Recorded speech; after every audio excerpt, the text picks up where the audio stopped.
അപ്പോൾ നമ്മളിപ്പോൾ ഉള്ളത് വർക്കല മറൈൻ പ്രൈഡ് ബീച്ച് റിസോർട്ടിലാണ്. അപ്പോൾ ഇന്ന് അക്ഷയുടെയും രേഷ്മയുടെയും വെഡിങ് റിസപ്ഷൻ്റെ ഭാഗമായിട്ടാണ് നമ്മൾ ഇന്നിവിടെ വന്നിരിക്കുന്നത്. അപ്പോൾ ഇന്നത്തെ ഈ ഫുൾ ഇവൻറ്റ് ഇവിടെ ഓർഗനൈസ് ചെയ്തിരിക്കുന്നത് MM ഇവൻറ്റ്സ് ആണ്. അപ്പോൾ നമുക്കൊന്ന് കണ്ടു നോക്കാം.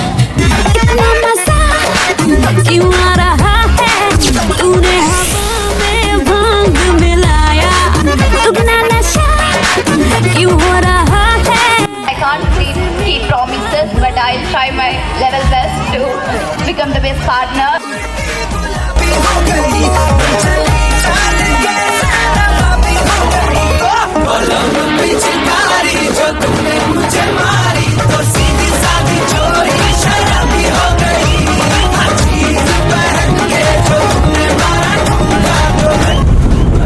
ഞങ്ങള് അടിച്ച് പൊളിച്ച് അർമാദിച്ച് അടിപൊളിയാക്കി. ഷിജോയ്ക്കാണ് ഒരു ബിഗ് താങ്ക് യു. പിന്നെ നിങ്ങൾ